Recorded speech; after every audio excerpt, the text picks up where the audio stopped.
Alright, magandang umaga ho sa inyong lahat. Meron na ba akong microphone? Kanina ho ay wala, no?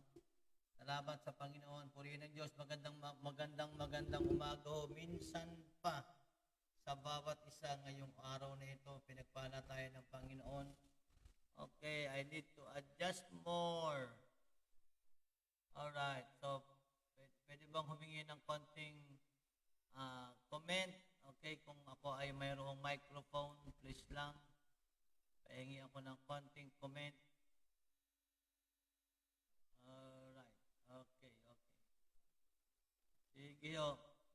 Magandang umaga po sa inyong lahat. Tayo po ngayon ay nandito sa ating palatuntunan.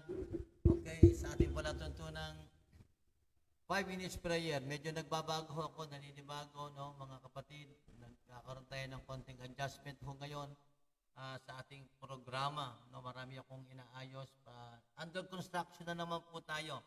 Alright, under construction na naman po tayo. Anyway, sa lahat po ng mga nakikinig sa umagang ito, yan, pakiano nga po kung meron akong audio, please let me know. Walang audio, mahina. Okay. So, nag-a-adjust pa po tayo. No? Nag-a-adjust pa tayo sa ating audio. Kasi bagong kabit. Ayan, sige, subukan natin. Ayan, ilalapit ko na yung microphone ko. Ayan, malakas na ho ba? Okay, kasi under construction tayo ngayon. Hindi ko ito napaghandaan. Okay na po ba yung aking audio? Narinig na po ba ako? Alright, sige nga po. Tingnan natin kung may pagbabago. Okay, adjust natin, no? Ngayon ko lang po kasi nakita. Ngayon ko lang napansin. Okay.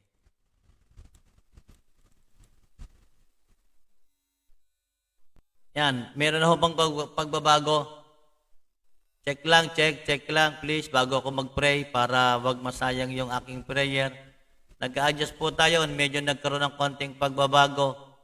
Alright, tingnan natin kung magbabago. Salamat palagi sa inyong mga comment. Pakilang please. Sabi niyo, ano ba yan?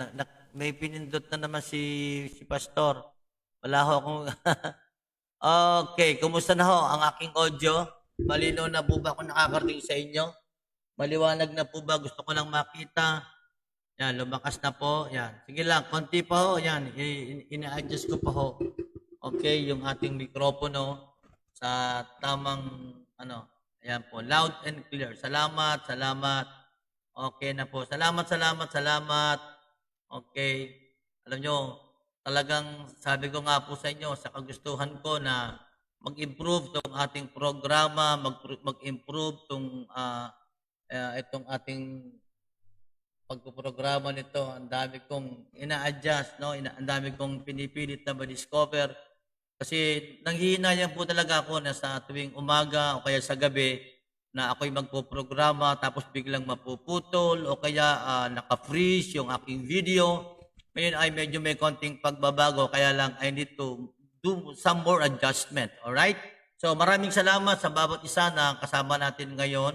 Siguro ay maya-maya ko na lang ayusin ng konti. At least meron akong camera, meron akong audio na i-adjust ko na po. Mabuti na lamang po talaga sa biyaya ng Panginoon ay ako ang nag-a-adjust. Hindi kailangan ang mga anak ko. Kailangan ko din po sila.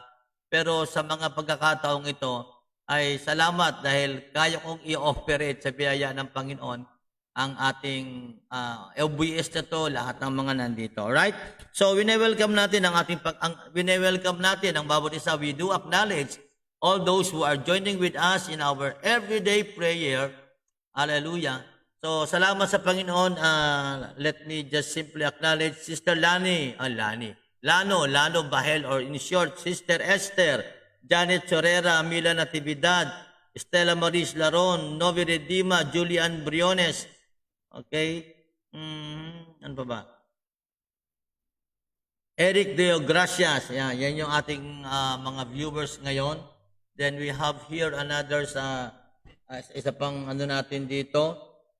Okay, si Robles Jonathan, Luz Brimbuela, Rose Vargas, Joel Rada, Pastor Eddie Gualvez, Bernie Gatchalian, Irene Montes, Pastora Mercy Trinidad, Dong Katapat, Emelisa Vertuso Hernandez, ayan, Michelle Taburete Buduan. Well, your name is quite, medyo ngayon ko lang nakita ang pangalan mo. You are welcome, Michelle Buduan. Alright, and also, yan, natin kasama natin si Irene Montes. Alright, magandang umaga ho sa inyong lahat. Muli, tayo ay nagpapatuloy sa ating palatuntunang ito na kung saan ay nagpapasalamat tayo sa Panginoon sa pag-assist ng ilang mga kapatiran natin na maging maayos po ang ating palatuntunang ito. Ngayon po ay hindi na ako nagpi-freeze, no? Dire-diretso na yung ating video, kaya lang nag-adjust ako ng konti ngayong umaga sa pagpapasimula kasi hindi ko napansin yung area na yon. Okay? Salamat pa rin sa Panginoon. All things work together for good. Amen? So, ngayong umaga, bago tayo mag-pray, no? Siyempre, alam naman natin yan, may halong devotion ang ating prayer na ito. Hindi lamang basta tayo nananalangin. Meron tayong Word of God. And the Word of God today ay coming from the book of Matthew chapter 6, verse 33. Ang verse na ito ay alam kong familiar at sa ulo na. Kahit ito po sa ulo, i-memorize nyo, i-reset nyo ng nakapikit o kanumang posisyon, kayang i-reset. Ano ba yung sabi ng Matthew 6:33? But seek ye first the kingdom of God and His righteousness, and all these things shall be added unto you. Once again, I will repeat, but seek ye first the kingdom of God and His righteousness, and all these things shall be added unto you. Now, alam niyo ba yung mga talatang yan? Yung talatang yan ng 6:33, para maunawaan natin ang pinaka-konteksto. No context na talatang yan, let's go back to Matthew 6:29 up to 33. Yon. So from 32 pabalik, nandoon po ang context niya. Hindi ko nabubuksan ng Bible, no? I-quote ko na lang ng i-quote kung mamarapatin po ninyo. I-quote ko na lang na i-quote. Ang pinaka-kwento, yung pinaka-summary ng 29 up to 32. Ang kwento doon o ang nakalagay doon ay tungkol sa pag-aalala. So sobrang pag-aalala. The Bible is telling us not to worry too much, no? Maski balikan po natin yung salita ng Diyos, ang tinuturo sa atin doon, we should not worry too much. Why? Sabi ng mga talata, susundan niyo lang mga quote, basahin na lamang po ninyo kung kaya meron sariling devotion niyo. Sabi doon, huwag tayong mag-alala kasi mas mapalad tayo kaysa sa mga ibon. Mga kapatid, doon sa talata na yon, sa Matthew 6:29 hanggang 32, ipinakikita doon ng Bible na ang mga ibon o ang maya na ginamit, ang maya po ay isa sa mumurahing ibon, yung bang pinakamaliit na ibon ng panahon nila. Okay? Parang walang kwentang ibon niya, parang ganon. No? Maliit lang po yan, hindi yan pwedeng ibon na alagaan. Okay? Tapos ang sabi ng Bible ganito, huwag kayong masyadong mag-alala kasi kung yung ibon nga pinakakain ng Diyos, yung ibon nga nalalaglag ng alam ng Diyos ang nangyayari sa kanya. Alam nyo, mas mataas ang pagkakalikha ng Diyos sa atin kaysa sa mga ibon. Ang ibon walang espiritu. No? Meron silang katawan, meron silang kaluluwa. Controversial yung kaluluwa. No? Ang kaluluwa, it is something na nakakadama. Ito yung nagbibigay ng care. Yan yung kaluluwa. Pero lamang tayo sa mga hayop. Ang hayop walang espiritu. Tayo meron. Para malaman mong meron kang espiritu, meron kang sense of shame, meron kang sense of unity, meron kang sense of God, meron kang kamalayan sa Diyos. Ang hayop walang kamalayan sa Diyos yan. Hindi niya alam kung araw ng linggo, araw ng Sabado. Hindi niya alam yon. Tayo alam natin yan. Pag araw ng linggo ay yung iba nagugulat, linggo na naman. Na hindi dapat ang ganun ang reaksyon. Dapat ang reaksyon natin, salamat, linggo na naman. Yun ang magandang reaksyon. Yun ang reaksyon ng mga born again talagang totoo. Pero yung, linggo na naman. Parang ayaw nilang dumating yung araw ng linggo. Mga kapatid, mas mapalad tayo sa mga hayop. Ang mga hayop, walang sense of unity. Walang pagkakaisa yan. Meron silang flock kung tawagin. Nagkasama-sama sila kasi yun ang kanilang lahi. Hindi pwede makisama ang mga layon sa mga tigre o sa mga elepante. Pero yun ay walang unity. No, walang unity. Kaya lang meron silang mga tinatawag na animal instinct. Meron ang mga hayop na talagang pag tinignan natin, parang talagang matatalino. Meron naman silang talino. Of course, meron niyang talino. Kaya lang, mas matalino tayo. Hindi pwedeng mas maging matalino ang mga hayop kaysa sa atin. Kasi nung nilikha tayo ng Diyos, tayo yung binigyan talaga ng importansya ng Panginoon. Ang hayop walang sense of shame. Diba? Subukan nun ninyo, pag sama-samay nyo sa isang lugar ang mga hayop, lahat ng klase ng hayop ilagay nyo sa isang kwarto. Ano kaya mangyayari? Palagay nyo, tahimik, mananahimik lang ba ang mga hayop na ito, tatabi, at mayroong uupo sa isang gilid lamang at iintay niya kung ano next command? Hindi po. Pag pinagsama-sama nyo yung mga hayop na yan sa isang lugar, lahat ng klase ng hayop, magkakaroon dyan ng survival of the fittest. Yung pinakamalakas, pinakamatapang, pinaka-ferocious, siya yung magsusurvive. Pero yung mga maliliit lamang at walang kakayanang ipagtanggol ang kanilang mga sarili, wala. Mamamatay siya ng maaga. Alam nyo, kaya tinawag natin silang walang shame, no? Wala silang hiya. Isipin nyo yun. Di ba? Pag pinagsama-sama mo, naghahanap ng gulo, naghahanap ng away, maghahanap siya ng mas malaki, ng mas maliit sa kanya. Yun ang wala sa mga hayop. Kaya ang tao, nung nilikha tayo ng Diyos, meron tayong sense of God. Meron tayong kamalayan sa Diyos. Meron tayong kamalayan sa pagkakaisa. Okay? Na pag merong nasusunugan, hindi ninyo man pinapanood ang bahay pag may nasusunog, di ba? Gumagawa kayo ng lahat ng parang kahit na alam mo hindi nga makakatulong, balde-balde lang. Feeling mo, yung balde mo ay nakatulong na, pero wala din magagawa yon. Konti lang yon. Pero pag nagsasama-sama, ayun, feeling nila, ay kailangan magtulungan. Yun ang ating sense of unity. Tao lang ang meron yan. Kaya alam nyo, yung tao hindi marunong makipag-unite, yung tao na gusto niya lagi nagsosolo, kayo na mag-isip. Alright? Tuloy ko, sabi ng Bible kasi, mas mapalad tayo kaysa sa mga ibon. Kapatid, mas mapalad ka sa ibon. Kaya kung yung ibon pinakakain ng Panginoon, ay si Jesus namatay hindi para sa ibon. Namatay si Jesus para sa iyo. Kaya ngayong umagang ito, whether you like it or not, hindi ka dapat mag-alala. Pangalawa, ang pag-aalala, mga minamahal, ay para lamang doon sa mga walang pagkakilala sa Diyos. Kapag naniniwala kang merong Diyos na lumikha ng langit at ng lupa, kapag naniniwala kang ang Diyos ang may gawa ng lahat ng bagay, kapatid, ang Diyos na ito na pinaglilingkuran mo, the Diyos na kinikilala mo, no? Kung kaya niyang likain ang lahat ng mga bagay, much more kaya niyang i-provide lahat ng pangangailangan niya. Kaya nga, ang isang katangian ng Diyos ay yung kanyang goodness. This is the commitment of God to provide all our daily needs, our daily sustenance.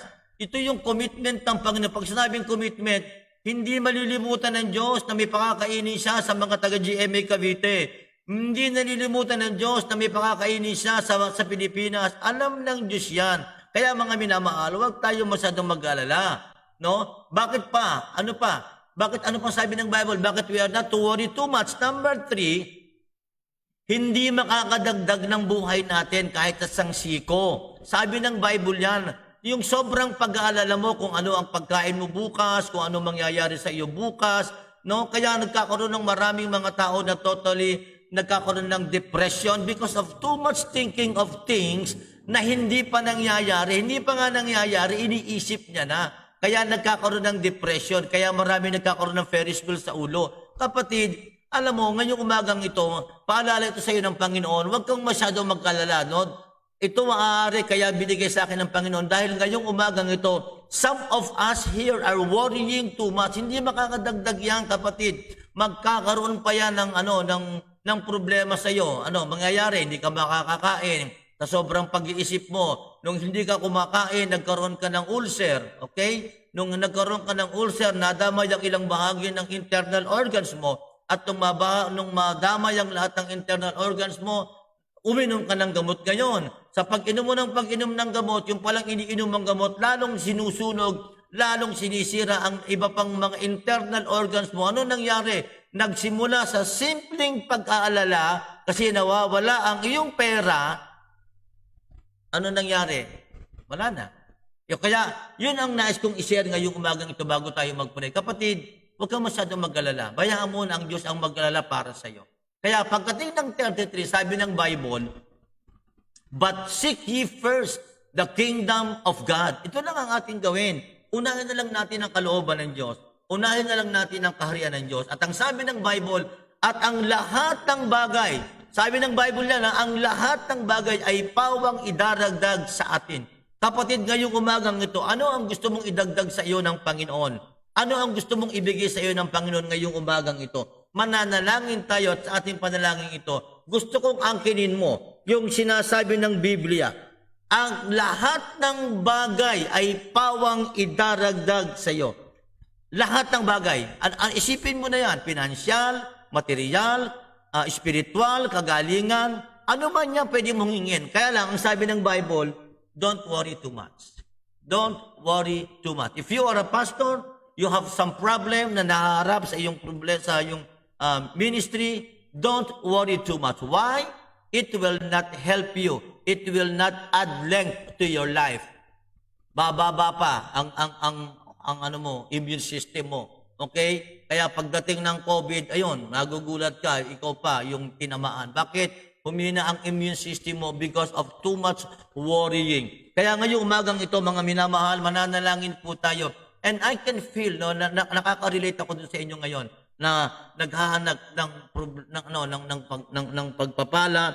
Okay? Some of you ay hindi na alam kung ano gagawin. Walang imposible sa Panginoon. Amen? Huwag kayong mag-alala. Yung mga may mga bayarin dyan, no? Yung mga bilyonaryo. Marami tayong mga bill na binabayaran. Water bill, electric bill, telephone bill, at kung ano-ano pang mga bill. Marami tayong mga billionaire ngayon. Kahit ano pa, gaano pa karami ng inyong mga bill na yan. Itiwala lang sa Diyos, mga kapatid, mga kaibigan, mga kababayan ko. Magtiwala lang tayo sa Panginoon. Ang pagpapala ng Diyos ay ibinubuhos niya sa mabuti at sa masama. Basta't hardworking ka, ha? Pag hardworking ka, pagpapalain ka pa din ng Panginoon. Kaya ngayong umagang ito, mananalangin tayo at aangkinin natin ang pagpapala ng ating Panginoon. Amen po ba? Nandiyan pa po ba kayo? Nakikinig po ba kayo sa akin? Pakikinggan niyo po yung sinabi ko sa iyo. Don't worry too much. Why? Mas mapalad ka kaysa sa mga ibon. Number 2, ginagawa lang yan ng mga walang pagkakilala sa Diyos. Number 3, hindi makakadagdag kahit isang length o isang kubiko ng buhay mo, kapatid. Bagkus binabawasan yan ang buhay mo. Imbis na magamit ka pa ng Panginoon, imbis na makasama mo yung mga mahal mo sa buhay ng matagal, ikaw ang gumagawa ng paraan para ang iyong buhay ay umiksi. So mananalangin na po tayo. I'm so excited to pray today because I know na may kinakausap ang Panginoon. Kapatid, please don't worry too much. The Lord is using me to tell you, don't worry too much. If you are a pastor, if you are a man and women of God, don't worry too much. But seek ye first the kingdom of God and His righteousness. Unahin muna natin daw yung kalooban ng Diyos. Unahin muna natin ang kaharian ng Diyos. Unahin natin muna ang Panginoon at ang lahat ng mga bagay ay pawang idaragdag sa atin. Purihin ang Panginoon. Kaya ngayong umaga, let us prepare. Angkinin natin ang mga pagpapala ng Panginoon. Lord, ngayong umaga, minsan pa, Panginoon, dumudulog kami sa iyong harapan. Nananalangin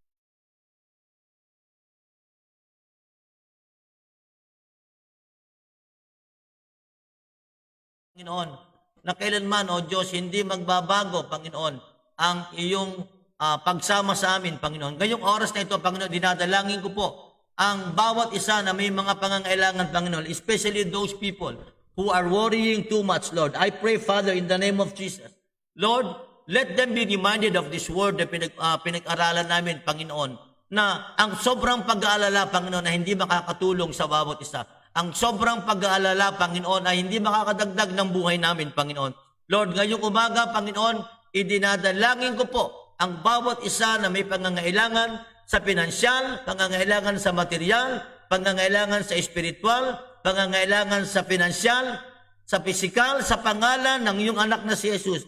Panginoon, pinanghahawakan namin ang iyong mga pangako. Pinanghahawakan namin ang iyong mga salita. Na ngayong umagang ito, Panginoon, lahat ng mayroong mga sobrang inaalala, pag-aalala sa kanyang pamilya, pag-aalala sa kanyang negosyo, pag-aalala sa kanyang trabaho, pag-aalala sa kanyang kalusugan, pag-aalala doon sa mga bagay na hindi niya dapat niyang alalahanin, Panginoon, ngayong umagang ito, mangusap ka mula sa iyong mga salita, Panginoon, na mula ngayong oras na ito, Panginoon, ay hindi na kami magbibigay ng panahon sa sobrang pag-aalala, sapagkat ito'y hindi makakatulong sa amin, ito'y hindi makadagdaragdag ng buhay namin, at mas mapalad kami, Panginoon, sa mga hayop, sa mga ibon, Panginoon, na kumakain sila, Panginoon, nakakagawa sila ng pugad, Panginoon.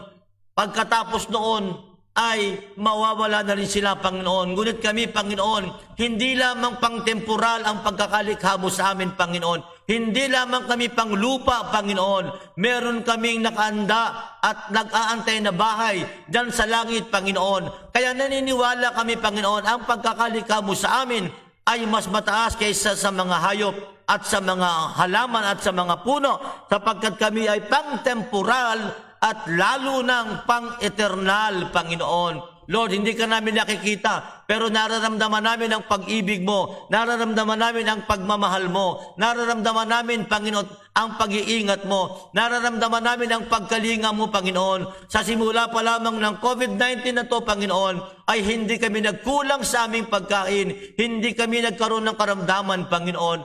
Malusog kami, Ama. Kaya ano pang gagawin namin kundi magtiwala na lang ng magtiwala sa iyo at sa iyo lamang umasa, Panginoon.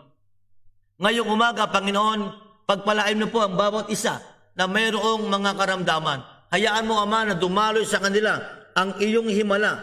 Father, in the name of Jesus, patuloy kong dinadalangin, Panginoon, ang prayer request ng aking kabatchmate, si Lorenzo Lechuga, yung kalusugan ng kanyang pamilya at yung kahilingan niya, Panginoon, na matapos na ang COVID-19 ito, Panginoon. Lord, salamat. O Diyos, dumarating sa kanya ang ganitong pasanin, Panginoon, na ang COVID na ito ay masyado ng maraming naaapektuhan, Panginoon. Sa iyo pa rin kami, Panginoon, ang patuloy na magtitiwala. Lord, sa oras na ito, patuloy kong ini-extend, Panginoon, ang prayer, maging kay Melindang Magtagnob, kay Bishop Eloy Cabillan, Lord, sa lahat ng mga kasama namin, even, Lord, I am speaking this word of wisdom for Sister Linda Hamadi, in the mighty name of Jesus. Lord, this is the day that you have made, and you are telling us, Lord, not to worry too much, but we must seek first, Lord, your kingdom, and all these things will be added unto us, Lord.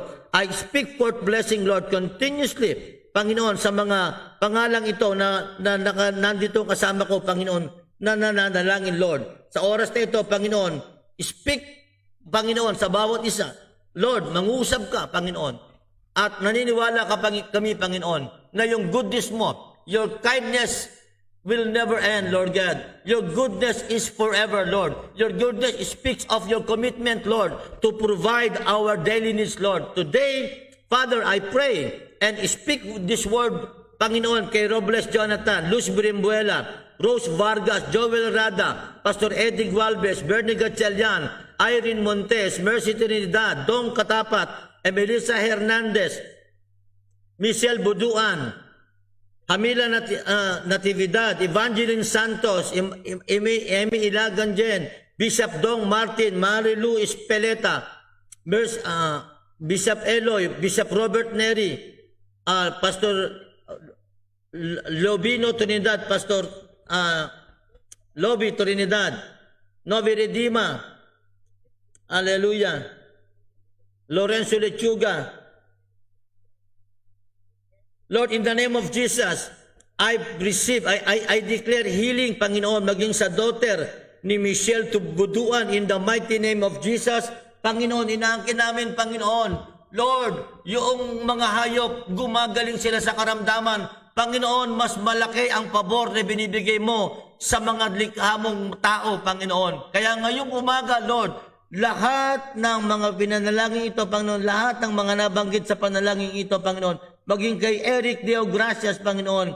Lord, si Ate Baby, Kuya Cesar, pagpalain mo sila, Sister Marisa Remulio, in the name of Jesus, Lord, ngayong umagang ito, Panginoon, patuloy mong pagpalain si Julian Briones, Panginoon, Sister Lano Bahel, in the mighty name of Jesus, I want you all to receive your blessing. I want you to all to receive your finances right now in the mighty name of Jesus. Lord, salamat.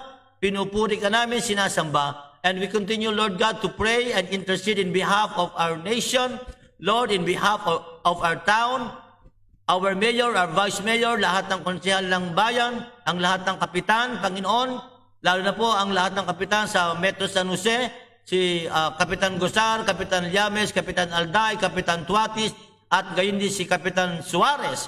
In the name of Jesus, Lord, we also pray and intercede in behalf of those affected by this COVID-19. Father, we pray na mararanasan nila ngayong umagang ito, Panginoon, ang lahat ng bagay na idaragdag mo sa kanila. Lord, yung nakakarinig ng panalangin ito, Panginoon, kapatid, anuman ang kalagayan mo, anuman ang sitwasyon mo ngayong umagang ito, ang lahat ng bagay ay pawang idinaragdag sa iyo ng Panginoon. Anumang bagay na ito na kailangan mo ngayong umagang ito ay idinaragdag ng Panginoon. Idinaragdag ng Panginoon. By faith, angkinin mo ang iyong pagpapala. By faith, I want you to receive all these things God will add unto you. In the mighty name of Jesus, we speak forth blessing, Lord, maging kay Madelo Joyce, kay Kapitan Suarez right now watching and joining with us in this prayer platform. In the name of Jesus. In the name of Jesus. Thank you so much, Lord. This is my prayer to you in Jesus' name. Amen. Amen. All right, maraming pong salamat. I hope that I was able to mention all the names, all right, na nakasama natin ngayong umagang ito. May the good Lord bless you today. Today is Wednesday. Wednesday, not waste day. Don't waste any time, any moment, any opportunity given to you by God. This is the day, Wednesday, not waste day. All right. May the good Lord bless you all. Enjoy your day. God bless you all.